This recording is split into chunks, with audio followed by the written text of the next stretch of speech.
तो स्वागत है आपका हमारे YouTube channel exam oriented YT में। दोस्तों एमपी पुलिस में जो इकोनॉमिक्स के क्वेश्चंस आ रहे हैं, तो हम आपके लिए टॉप 20 इकोनॉमिक्स के क्विज़ लेके आए हैं। तो इनमें से आप अपना स्कोर चेक कर सकते हैं, आपने कितना पढ़ा है और आप कितना स्कोर कर रहे हैं।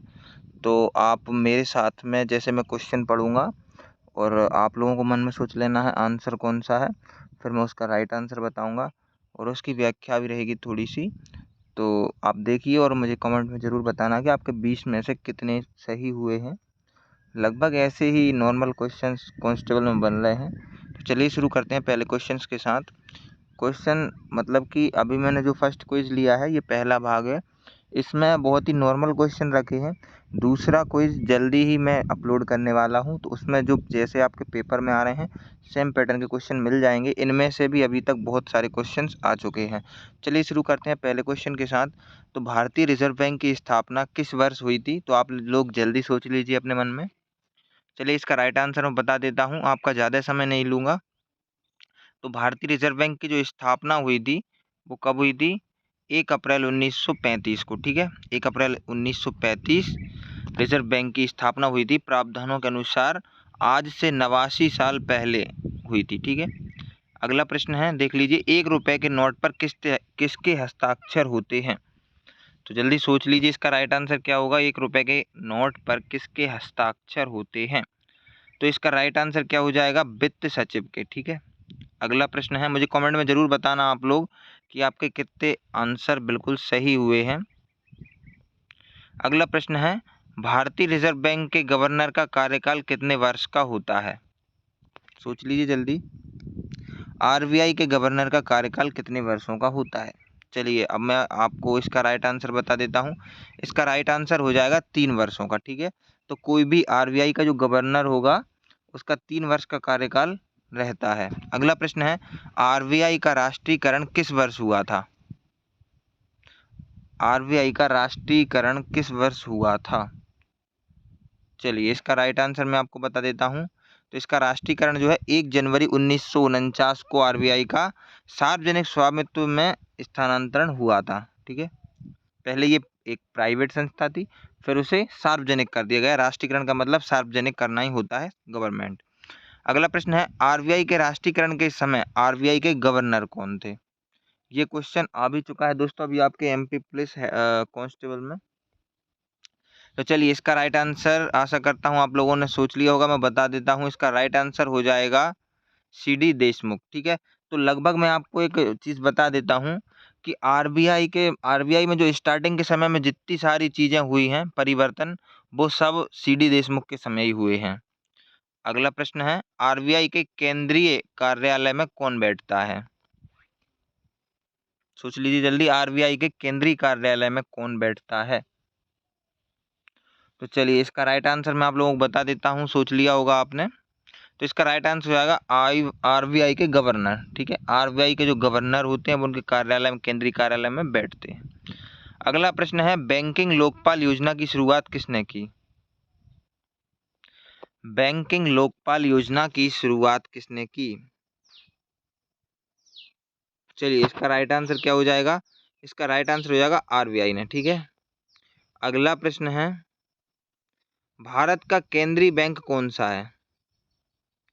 तो ये तो बहुत आसान प्रश्न है, लगभग सभी लोग सही आंसर देंगे। इसका राइट आंसर क्या हो जाएगा? तो भारत का केंद्रीय बैंक कौन सा है दोस्तों? तो आरबीआई भारत का केंद्रीय बैंक है।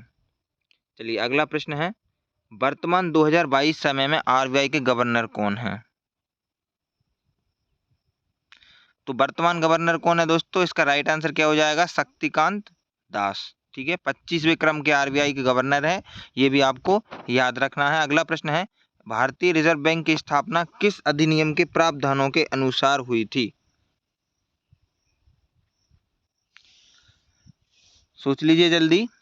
चलिए इसका राइट आंसर, ये बिल्कुल आने की संभावना है ऐसे क्वेश्चंस की। इसका राइट आंसर क्या हो जाएगा? भारतीय रिजर्व बैंक अधिनियम 1934 के अनुसार। ठीक है, अगला प्रश्न है, आरबीआई के वह कौन से गवर्नर हैं जो भारत के प्रधानमंत्री और वित्त मंत्री भी रह चुके हैं?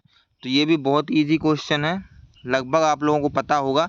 चलिए इसका राइट आंसर क्या हो जाएगा? डॉक्टर मनमोहन सिंह। ठीक है, अगला प्रश्न है, आरबीआई का लेखा वर्ष कब से कब तक होता है? आरबीआई का जो लेखा वर्ष है उसकी अवधि कब से कब तक है? चलिए इसका राइट आंसर मैं आप लोगों को बता देता हूँ। ठीक है, 1 जुलाई से 30 जून। ठीक है, लेखा वर्ष जो है 1 जुलाई से 30 जून के बीच में। आरबीआई के गवर्नर की नियुक्ति कौन करता है?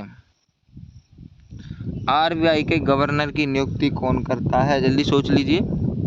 चलिए इसका राइट आंसर बता देता हूँ। इसका राइट आंसर होगा भारत के प्रधानमंत्री जो होते हैं आरबीआई के गवर्नर की नियुक्ति करते हैं। अगला प्रश्न है, आरबीआई ने आरटीजीएस सेवा को 24/7 बहाल किया है, कर दिया है, तो आरटीजीएस का पूर्ण रूप क्या है? आरटीजीएस का पूरा नाम क्या है? रेडी टाइम ग्रॉस सेटलमेंट या रियल टाइम ग्रॉस सेटलमेंट? चलिए इसका राइट आंसर ही मैं आपको दे देता हूँ। इसका राइट आंसर क्या हो जाएगा? Real time gross settlement. ठीक है, तो आरटीजीएस का आप लोगों को फुल फॉर्म याद रखना है। अगला प्रश्न है, आरबीआई के गवर्नर की नियुक्ति प्रधानमंत्री किसकी सलाह पर करते हैं? आरबीआई के गवर्नर की नियुक्ति प्रधानमंत्री किसकी सलाह पर करते हैं?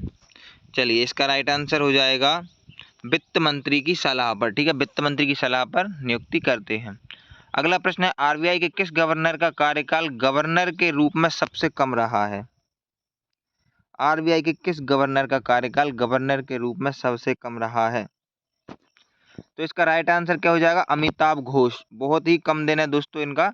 ये देखिए 85 से 85, बहुत ही कम दिन, कुछ दिन रहा था इनका, 15 दिन समथिंग। अगला प्रश्न है, अमिताभ घोष जी का आरबीआई के गवर्नर के रूप में कार्यकाल कितने दिनों का था? जल्दी सोच लीजिए कितना था। सबसे छोटा तो इनका ही था, कितने दिन का था ये बताना है अब आपको। चलिए इसका राइट आंसर क्या हो जाएगा? मात्र 20 दिन। ठीक है, आरबीआई के किस गवर्नर का कार्यकाल गवर्नर के रूप में सबसे अधिक कौन रहा है? सोच लीजिए जल्दी। चलिए इसका राइट आंसर जल्दी से सोच लीजिए। चलिए मैं बता देता हूँ। इसका राइट आंसर हो जाएगा बेनेगल रामाराव। ठीक है, बेनेगल रामाराव का जो कार्यकाल है 1949 से 1957 तक रहा है, समथिंग 8 साल। अगला प्रश्न है, बेनेगल रामाराव जी का आरबीआई गवर्नर के रूप में कार्यकाल कितने वर्षों तक रहा है?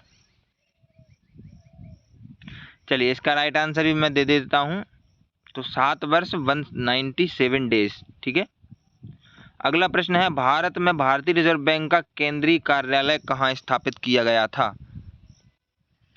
शुरुआत में भारतीय रिजर्व बैंक का केंद्रीय कार्यालय कहाँ स्थापित किया गया था? और आपको कमेंट में बताना है मुझे कि वर्तमान आरबीआई का कार्यालय कहाँ है। तो ठीक है, उस समय कोलकाता में किया गया था। ये इसका राइट आंसर हो जाएगा, और वर्तमान आप लोग मुझे कमेंट में बताओगे। तो दोस्तों अगर आपको वीडियो अच्छी लगी तो वीडियो को लाइक करें, और अगला पार्ट हमारा बिल्कुल जस्ट शाम को आने वाला है, 2-4 घंटे बाद ही। तो इसी से आगे के क्वेश्चन, जो अच्छे लेवल के क्वेश्चन बनते हैं, उनको हम करेंगे। 20 क्वेश्चन लेके आऊँगा मैं। आप लोग उनमें अपनी प्रैक्टिस को जज करोगे कि हमने इकोनॉमिक्स कितना पढ़ा है और हम उसके कितने क्वेश्चन लगा पा रहे हैं। तो चलिए मिलते हैं अगली वीडियो में।